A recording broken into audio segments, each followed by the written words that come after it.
Hey guys, welcome back to the channel. ఈ రోజు మన దగ్గర ఉన్న vehicle Ola S1 Pro second generation. ఇందులో ఒక హైలైట్ మోడ్ యాడ్ చేశారు, హైపర్ మోడ్ అని. అబ్బా, అసలు మామూలు పవర్ లేదు బైక్ లో. నేను దాని గురించి డ్రైవ్ చేసేటప్పుడు మాట్లాడతా. ఫస్ట్ అయితే ఈ బైక్ గురించి వన్ వల్ల చెప్పాలంటే పైసా వసూలు బైక్ అని నేను అంట. ఎందుకంటే లిటరల్లీ దీని వన్ టైం చార్జ్ తో 195 కిలోమీటర్ రేంజ్ వస్తుంది అంటున్నారు. 195 కాకపోయినా 160 వేసుకోండి. ఇది 4 కిలోవాట్ బ్యాటరీతో వస్తుంది. సో ఇది చార్జ్ చేయాలంటే 6.5 hours టైం పడుతుంది. ఇక మనం ఫోన్ చార్జ్ ఎలా పెడతాం నైట్, సేమ్ ఇక అంతే. ఒక ఫుల్ చార్జ్ తో 195 కిలోమీటర్స్ రేంజ్ అంటే తక్కువేం కాదని నా ఫీలింగ్. ఇక్కడ నేను పైసా వసూలు బైక్ అని ఎందుకన్నా కూడా మీకు క్లారిటీ ఇస్తాను. ఇప్పుడు నా దగ్గర డిఎల్ స్కూటీ ఉంది. అరౌండ్ 5 years అవుతుంది ఈ బైక్ తీసుకొని. ఈ 5 years లో నేను 40,000 కిలోమీటర్స్ దాకా తిరిగిన. రఫ్ గా పర్ లీటర్ 100 వేసుకున్నా కూడా నా బైక్ 40 ఇస్తుంది మైలేజ్. 100 కి 40 అంటే 1000 కి 400, 10,000 కి 4,000, 1 lakh కి 40,000. ఇంకా పెట్రోల్ ఎక్కువనే ఉంది, 110 ఉంది. ఇప్పుడు మీకు అర్థం అవ్వాలని చెప్పేసి ఇట్లా ఈజీ క్యాల్కులేషన్ వేస్తాను. ఈ 40,000 కిలోమీటర్స్ అంతా నేను తిరిగింది లోకల్లోనే. ఈ స్కూటీలో ఇవన్నీ సిటీ అండ్ లోకల్ పర్పస్ కదా యూజ్ చేసేది. సో పెట్రోల్ కన్నా ఇది తీసుకోవడం బెటర్ అని నా ఫీలింగ్. ఒకవేళ ఈ 5 years నుంచి నా దగ్గర ఈ ఓలా ఉంటే దానికి కొట్టించిన 1 lakh పెట్రోల్ కాస్ట్ లో సగమైన సేవ్ చేసేవాడిని. సో అందుకే అన్న దీన్ని పైసా వసూలు బైక్ అనేసి. ఇంకా బైక్ రివ్యూ అయితే స్టార్ట్ చేద్దాం. ఈ బైక్ ఎక్స్షోరూమ్ కాస్ట్ వచ్చేసి 1,40,000 పడుతుంది. మొత్తం చార్జర్ ఇవన్నీ బైక్ ఉన్నప్పుడే ఇస్తారు. ఇంకా సర్వీస్ చార్జెస్ కూడా హెవీ ఏముండవు. బైక్ కి ఏమైనా ప్రాబ్లం వచ్చినా వాళ్ళు తీసుకెళ్లి చేసిస్తారు. So no worries. ఇంకా బైక్ కి ఫిజికల్ కి అయితే ఏముండదు. మొత్తం మీరు స్క్రీన్ నుంచి ఆపరేట్ చేయాలి. బైక్ స్టార్ట్ చేయాలంటే 6 digit పిన్ కోడ్ ఉంటుంది. ఆ పిన్ కోడ్ కొడితే ఆటోమేటిక్ గా బైక్ స్టార్ట్ అయిపోతుంది.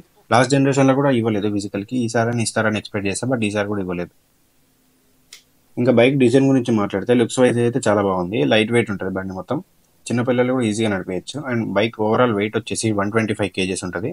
అండ్ ఓవరాల్ సైడ్ ప్రొఫైల్ అయితే ఇలా ఉంటుంది. ఇంకా ఫ్రంట్ టైర్ ప్రొఫైల్ మ్యాటర్కి వస్తాయి. ఇది 110/70 12-inch అల్యూమినియం వీల్ తో వస్తున్నాయి. సో ఫ్రంట్ టైర్ చూడడానికి అయితే ఇలా ఉంటుంది. ఇంకా సస్పెన్షన్ మ్యాటర్కి వస్తే ఇది డ్యూయల్ సైడెడ్ స్వింగ్ ఆర్మ్ ఇచ్చారు. తర్వాత ఇంకా బాడీ అయితే మెటల్ కాదు, ప్లాస్టిక్ ఇచ్చారు. పెయింట్ ఫినిష్ అయితే నీట్ ఉంది. మంచి క్వాలిటీ పెయింట్ యూజ్ చేశారు అనుకుంటా. ఇందులో మొత్తం 5 కలర్స్ అవైలబుల్ ఉన్నాయి. Black, white, blue, stellar blue, ఇంకోటి యాష్ కలర్. అండ్ పక్కనే మీకు ఎల్ఈడి ఇండికేటర్స్ ఇచ్చారు. చాలా చిన్నగా ఉంటాయి. డిజైన్ అయితే ఇలా ఇచ్చారు. అండ్ పైన మీకు ఓలా లోగో ఉంటుంది. దానిపైన మీకు LED head lights with DRLs ఇచ్చారు. అండ్ ఇంకా హ్యాండిల్ మీద బటన్స్ మ్యాటర్కి వస్తే ఫస్ట్ లెఫ్ట్ సైడ్ మీకు పవర్ బటన్ ఉంటుంది. అది కొట్టగానే పిన్ ఎంటర్ చేయమని అడుగుతుంది. చేశాక డిస్ప్లే ఆన్ అవుతుంది. సో లెఫ్ట్ సైడ్ మీకు పవర్ బటన్ థండర్ సింబల్ ఉంటుంది. సో అది ప్రెస్ చేస్తే మీకు మోడ్స్ చేంజ్ అవుతాయి. నార్మల్, ఎకో, స్పోర్ట్స్ ఈ మోడ్స్ ఉంటాయి. అండ్ దాని కింద volume up and down buttons ఉంటాయి. దాని కింద song play and pause buttons ఉంటాయి. తర్వాత రైట్ సైడ్ మనకి హెడ్ లైట్ కంట్రోల్స్ అండ్ దాని పక్కనే reverse mode and cruise control mix చేసి ఇచ్చాడు 2 buttons. అండ్ దాని కిందనే ఇండికేటర్స్ అండ్ హార్న్ ఇవి అయితే ఉంటాయి మనకి. ఇంకా ఇన్స్ట్రుమెంట్ కన్సోల్ మ్యాటర్కి వస్తే ఇది 7-inch full digital touch screen ఇచ్చారు. ఒక ట్యాబ్ ని ఆపరేట్ చేస్తున్న ఫీలింగ్ వస్తుంది. టచ్ రెస్పాన్స్ అయితే బెటర్ చేశారు లాస్ట్ జనరేషన్ తో కంపేర్ చేస్తే. మొత్తం మీకు ఏం డీటెయిల్స్ కావాలని ఇందులోనే ఉంటాయి. ఇది ఒక మంచి ఫీచర్. ఇందులో ఇంకోటి పార్టీ మోడ్ ఉంటుంది. అది ఆన్ చేసి సాంగ్ ప్లే చేస్తే సాంగ్ బీట్ ని బట్టి లైట్స్ అనేవి బ్లింక్ అవుతాయి.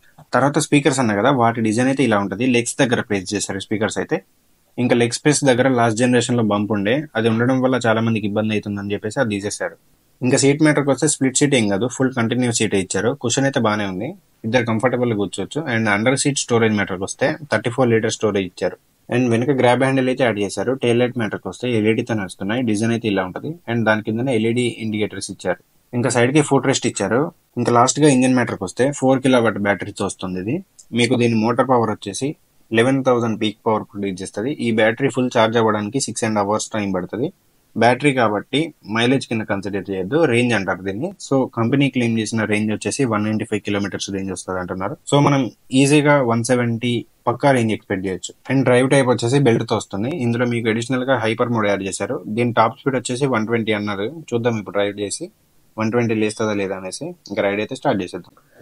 గైస్, ఇది Ola S1 Pro Gen 2 ride impression. First thing నేను నోటీస్ చేసింది ఏంటంటే బైక్ చాలా లైట్ వెయిట్ ఉంది. లేడీస్ కూడా నడుపుతారో లేదో అన్న భయం అయితే వద్దు, ఈజీగా నడిపిస్తారు లేడీస్ అయినా పిల్లలైనా. ఇప్పుడు నేనైతే మెయిన్ గా ఫోకస్ చేసేది ఏంటంటే హైపర్ మోడ్ మీద స్పీడ్ టెస్ట్ చేయబోతున్నా. నా వెనకైతే పీలియన్ రైడర్ ఉన్నాడు. 0 to 40 in 2.6 seconds అంటే అర్థం చేసుకోవచ్చు బైక్ ఎంత స్పీడ్ ఉంటుంది అనేసి. మొత్తం మీకు ఇందులో 4 modes ఉంటాయి: normal, sports, hyper, eco. Modes ని బట్టి మీకు మైలేజ్ అండ్ స్పీడ్ వేరియేషన్స్ ఉంటాయి. ఒకవేళ మీకు 150+ మైలేజ్ కావాలంటే మాత్రం ఎకో యూజ్ చేయాలి. So you can get better mileage. తర్వాత ఇందులో నేను ఒక వార్నింగ్ ఇస్తాను. అంటే లైక్ మీకు బైక్ అలవాటు అయ్యేదాకా హైపర్ మోడ్ పెట్టుకొని డ్రైవ్ చేయకండి. రన్నింగ్ లో ఉన్నప్పుడు మోడ్ మార్చుకొని టెస్ట్ చేయండి, కానీ బైక్ స్టార్ట్ చేసేటప్పుడు మాత్రం హైపర్ మోడ్ పెట్టుకొని డ్రైవ్ చేయడం రికమెండ్ చేయను. ఎందుకంటే ఆ మోడ్ పవర్ కంట్రోల్ చేయగలను అంటేనే ట్రై చేయండి, లేదంటే ఎక్కువ మోడ్లో డ్రైవ్ చేయండి. బెటర్ మైలేజ్ కూడా వస్తుంది. అండ్ మైలేజ్ మాత్రం కొదవే లేదు. ఒక రోజు ఛార్జ్ చేసుకొని నాలంటాడు అయితే ఈజీగా 3-4 days తిరిగేస్తాడు. ఈజీగా 180 ట్రూ రేంజ్ అని కంపెనీ వాళ్ళు చెప్తున్నారు. మళ్ళీ ఈ ట్రూ రేంజ్ ఏంటి అనుకోవద్దు. కంపెనీ క్లెయిమ్ చేసిన మైలేజ్ మాత్రం 195 కిలోమీటర్స్ రేంజ్ అన్నారు. బట్ 180 అయితే పక్కా వస్తుందంట. 180 ట్రూ రేంజ్ అని వాళ్ళే చెప్తున్నారు. సరే మనం ఒకటి తీసిద్దాం, 170 వేసుకోండి. ఫర్ ఎగ్జాంపుల్ ఇప్పుడు మీ దగ్గర ఉన్న బైక్తో 170 కిలోమీటర్స్ తిరగాలంటే ఎంత పెట్రోల్ అవుతుందో కింద కామెంట్ చేయండి, నేను కూడా తెలుసుకుంటా. ఇక ఇప్పుడైతే స్పీడ్ టెస్ట్ స్టార్ట్ చేద్దాం. నేనైతే మొత్తం థ్రాటిల్ ఇచ్చేస్తా. 120 ఇవ్వకపోవచ్చు, వెనక పిఎల్ఎన్ రైడ్ అవుతున్నాడు, చూద్దాం ఎంత లేస్తుందో.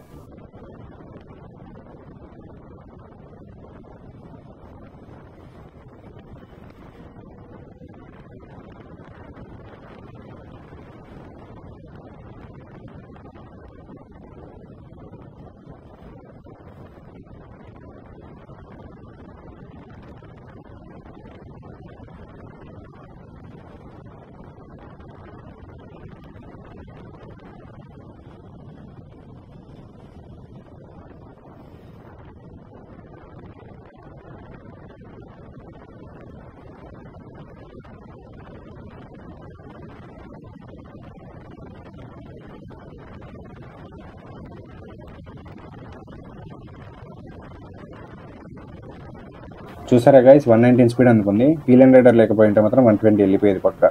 నాకైతే బైక్ క్రేజీ అనిపించింది. ఇంకా ఫైనల్గా నేను చెప్పేది ఒకటే, అబ్బా ఊకే ఈ హైపర్ మోడ్ వాడకండి. ఏమన్నా ఎమర్జెన్సీ సిచ్యువేషన్ అయితే ఓకే, బట్ క్యాజువల్ రైడ్కి మాత్రం నార్మల్గా ఎక్కువ యూజ్ చేయండి, మీకు 150+ మైలేజ్ రావాలంటే.